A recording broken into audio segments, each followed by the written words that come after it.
Voltamos aqui para os estúdios do Papo com Ela, recebendo hoje a vice-presidente da Comissão de Diversidade Sexual da OAB Mato Grosso, Camila Michico, e também a organizadora da Parada pela Diversidade e advogada Thaís Brasil. E a gente debate hoje sobre a criminalização da homofobia. Thaís, quando a doutora Camila fala sobre a importância de ter um olhar para a comunidade LGBT, de saber o que ela passa, de tirar a comunidade LGBT da invisibilidade, de que forma o movimento tem trabalhado nesse aspecto e como é recebido pela sociedade toda essa ação que é feita por vocês. Bom, para falar sobre a comunidade LGBT, é interessante, primeiramente, fracionar o que as siglas representam.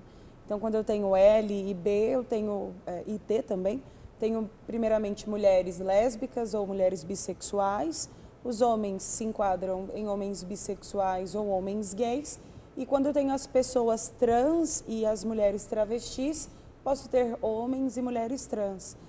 Falo isso porque as necessidades, né, e os avanços ou ainda as vulnerabilidades relativas, por exemplo, às pessoas trans, são completamente diferentes das necessidades das mulheres lésbicas e bissexuais e dos homens gays, porque, obviamente, as mulheres, elas ainda vivem um cenário de vulnerabilidade na sociedade como um todo, independentemente da sua orientação sexual ou da sua identidade de gênero.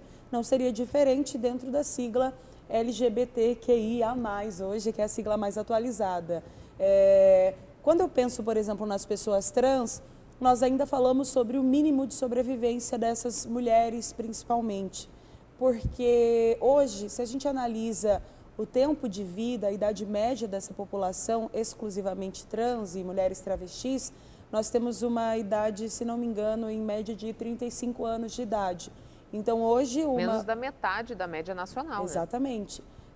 Quando eu falo sobre o avanço ou os direitos das pessoas trans, nós ainda estamos falando em direito ao nome social, ou seja, o direito da pessoa minimamente poder escolher o seu nome ou ter um nome de acordo com as suas características, de acordo com a sua identidade de gênero, né? Ao mesmo tempo, eu penso que, verifico que essas pessoas trans, elas estão minimamente incluídas no ensino básico, quiçá no ensino de graduação e pós-graduação. São, infelizmente, poucas ainda as pessoas trans que elas conseguem finalizar os seus cursos em universidades. E aí, quando a gente pensa em pós-graduação, o número é menor ainda, né? Exatamente por toda essa questão de violência relativa a essas pessoas. Quando eu penso nas mulheres lésbicas ou bissexuais, ainda há o estupro corretivo, né? Que é a grave ideia de crença, a grave crença de que estuprar uma mulher lésbica ou bissexual, inclusive um homem trans ou uma mulher trans, vai fazer com que a sua identidade de gênero ou a sua orientação sexual mude. Então, eu violento sexualmente essas mulheres. E os homens gays também têm as suas demandas e as suas particularidades, que, claro, são um pouco menores ou menos sofridas do que as questões que principalmente a população trans vive. Ou seja, a gente ainda luta por direitos mínimos, direitos de sobrevivência, direito de poder ter um emprego reconhecidamente, né, ter uma carteira assinada. Hoje, grande parte da população tem que trabalhar aí, se não com a prostituição, em empregos baixissimamente remunerados. A população trans é muito contratada em serviços de telemarketing, exatamente porque a outra pessoa que está do outro lado da linha não sabe com quem está falando. As pessoas trans, elas têm uma dificuldade maior porque a gente diz que o trans não tem armário para se esconder. Então, o homem gay ou a mulher lésbica, não necessariamente, se ela não se demonstra como uma pessoa LGBT, não necessariamente, às vezes, o patrão vai saber que ela tem uma orientação homoafetiva ou biafetiva, já a pessoa trans não. Então, direitos básicos de sobrevivência, de liberdade para amar, de liberdade para ser quem ela é, de liberdade para ter o seu nome reconhecido. Então, a militância ela é muito ampla, ela está em diversos aspectos, pelo Brasil todo. A militância ela existe nas ruas, nas universidades, nos locais de trabalho, nas ONGs, enfim, não dá para dizer que a militância ela tem uma única característica. Eu acredito que onde existia um LGBT, nem que seja dentro da sua casa, com a sua própria família, ele vive em luta, né? Ou em luto, infelizmente. Então a militância ela é muito ampla e a gente ainda luta por direitos mínimos, básicos, que as pessoas não LGBTs talvez nunca tenham que pensar nisso, né?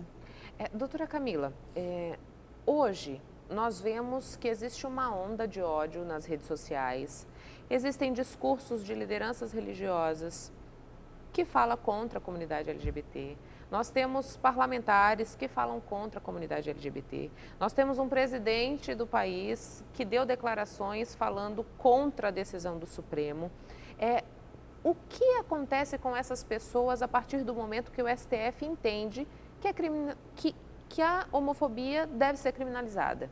Felizmente, nós vivemos ainda numa democracia onde todos estão sob o jugo da lei e essas pessoas não estão blindadas disso. Me chama muito a atenção quando existem discursos inflamados em favor da família. Os LGBTs também têm família. Não consigo compreender uma onda de ódio contra amor. Então, sem olhares míopes, é muito fácil identificar onde ou com quem está realmente o problema. Está muito longe de ser com essas pessoas que são vítimas e não algozes de nenhuma outra pessoa. E observo também, as redes sociais, elas trazem consigo esse poder, essa capacidade também de ofensas. Discursos no sentido de que as liberdades religiosas estariam aí limitadas. De maneira nenhuma, a não ser que você admita que a sua religião prega, instiga o ódio ou, de alguma maneira, violenta outras pessoas. Eu não acredito que nenhuma religião transmita esse sentimento no seu seio, né? Outro fato que me chama a atenção são discursos de que o STF criou um tipo penal, que é mais ou menos como se ele dissesse discriminar um homossexual, pena tal. Não aconteceu isso. O que houve foi um enquadramento de uma legislação que já existe desde 1989, que inclusive a intolerância religiosa está também nesse mesmo artigo, assim como a discriminação por etnia, raça, e entendeu-se que a comunidade LGBT tem que ali estar também, porque é alvo, é um grupo vulnerável.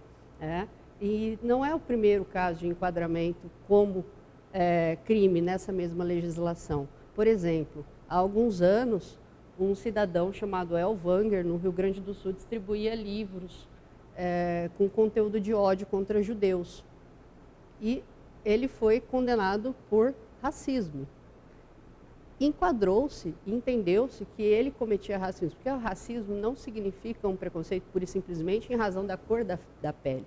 Você inferioriza um grupo de pessoas em razão do que ela do estereótipo dela, e ele foi condenado, então, por racismo. Então, não há uma inovação, não há uma criação penal da forma com que, infelizmente, se propaga. O que houve foi um enquadramento, seja porque o Brasil é líder mundial de assassinatos de LGBTs, seja porque, por exemplo, no Senado Federal, até o começo do ano, não existia o gabinete número 24, e isso significa muita coisa a respeito deles. E depois de mais de 30 anos aí aguardando, a Constituição assegura esses direitos a essas pessoas. São direitos fundamentais, orientação sexual, identidade de gênero. Então, há uma mora evidente. Caso venha a ser promulgada, promulgada uma legislação que proteja essa comunidade, será bem-vinda, dependendo do seu teor, evidentemente, né? Não se está aí a tentar, por meio judicial, legislar a todo momento. Mas nós estamos falando de 30 anos aguardando. Na verdade, preenche-se uma lacuna, né? Perfeitamente. Thaís, quando a gente fala sobre o Congresso Nacional, né, como vocês enxergam o fato de nós termos bancadas evangélicas, bancadas da bala, bancadas do agronegócio? Subentende-se que defendem certos interesses. né? E não haver, por exemplo, uma bancada LGBT no Congresso. Isso dificulta o caminhar dessas legislações que garantiriam esses direitos de sobrevivência, como a gente vem dizendo? Bom, na verdade eu acredito que todos os deputados e deputadas deveriam trabalhar para o povo, não de maneira exclusiva ou setorizada, né? Então, se eu tenho LGBTs que votaram naquele deputado ou deputada, independente dele não ser LGBT, eu penso que esse deputado ou deputada também precisa trabalhar para esse povo, para esse grupo. Vejo de maneira extremamente prejudicial, principalmente as bancadas, né, como você mencionou, evangélica, que muitos chamam de bancada da Bíblia. Tenho o maior respeito por todas as religiões, pela liberdade religiosa, qualquer coisa ou em qualquer pessoa, ente, que qualquer cidadão ou cidadã acredite, ela tem os seus espaços para isso, e exatamente por isso que o Brasil ele é um Estado laico, mas não laicista, né? Então, para mim não tem sentido um deputado ou deputada na situação de parlamentar, especificamente no Congresso, trabalhar para um grupo específico religiosamente falando, ou trabalhar de acordo com as suas crenças religiosas, ou iniciar, por exemplo, qualquer tipo de trabalho invocando o nome de Deus, né? Exatamente porque não é o que se debate ali. Deveria se debater, então, já que é para se falar sobre religiões, todas as religiões, né? Invocar todos os grandes nomes e deuses que todas as religiões brasileiras possuem. E aí, o problema não está em dentro da sua igreja, dentro da sua religião, dentro daquilo que você acredita, de você acreditar que talvez, né, ser LGBT seja um problema, enfim. O problema está em externar isso para fora do seu coração, para fora do que você acredita, para fora da sua igreja. O problema é transformar isso em ódio. O problema é dentro de uma situação, dentro de um cargo público principalmente, você levar o que não deveria sair ali de um púlpito, né, ou de um altar de suas religiões. O problema está aí, não há problema nenhum em acreditar em um ente sagrado, em ter a sua religião, em frequentar templos, igrejas, problema nenhum. Inclusive, as religiões, muitas delas, elas são grandes marcos para a sociedade e contribuem muito para a sociedade. Mas a partir do momento que, segurando a bandeira, né, de uma religião ou de algum Deus em específico, você violenta, mata, segrega, exclui, tenta retirar, por exemplo, o direito ao nome social na figura de líder religioso, ou seja, qual provavelmente é o pecado de uma pessoa dizer que ela acredita que seu nome é Maria e não João, de uma pessoa minimamente ter um nome para que ela não seja mais ainda vulgarizada, exposta, violentada, quando ela está em uma clínica de saúde, ela é chamada por um nome que não condiz com o seu aspecto físico, com o seu aspecto mental. Então, eu acredito que se as pessoas elas não gostam, não concordam, que elas guardem isso para elas e respeitem a liberdade do outro ser humano. Da mesma maneira que os cidadãos e cidadãs, elas não estão botando o bedelho nos aspectos físicos desse ser humano, nos aspectos religiosos desta pessoa, em como ela se veste, no nome dela, com quem ela se relaciona, mas isso, quando eu falo da comunidade LGBT, importa. Então, não importa quem é o esposo ou a esposa de uma pessoa que ela é heterossexual, por exemplo, mas de um LGBT importa. Então, qual é a diferença de um CPF de um LGBT para um CPF de um heterossexual? Qual é a diferença do valor do dinheiro de um LGBT para um heterossexual ou, né, um cisgênero? Qual é a diferença do voto, né, de um LGBT para um não LGBT? Não há diferença, mas quando esses parlamentares eles se pronunciam em nome de uma bandeira religiosa que não deveria ser pronunciada neste local público, eles violentam e segregam cada vez mais a comunidade LGBT. Meninas, eu gostaria de agradecer a participação de vocês aqui no Papo com Elas, para que a gente pudesse fazer esse debate e levar mais informação para quem está em casa nos assistindo. Agradeço em nome da OAB Mato Grosso a oportunidade, que a gente acredita que, sobretudo, com espaços de comunicação e esclarecimentos, é que a gente vai levar adiante o que a nossa Constituição tem como valores supremos, que é de solidariedade, fraternidade e pluralismo. Esses são os valores constitucionais que nós defendemos. Eu acredito que é uma bandeira não só da comunidade, de qualquer ser humano que se importe e tenha empatia pelo outro. Obrigada pelo espaço. Hoje falamos sobre o 7º livro lançado pela escritora Lucinda Persona, O Passo do Instante.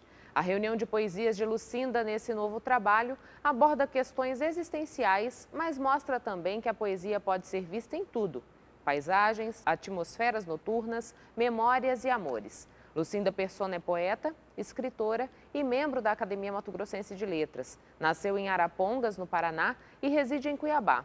Graduada em Biologia pela Universidade Federal de Mato Grosso, mestre em Histologia e Embriologia pela Universidade Federal do Rio de Janeiro, com estágios profissionais na Universidade do Chile, foi professora na UFMT e UNIC até se aposentar. A gente vai a um breve intervalo comercial e voltamos daqui a pouquinho.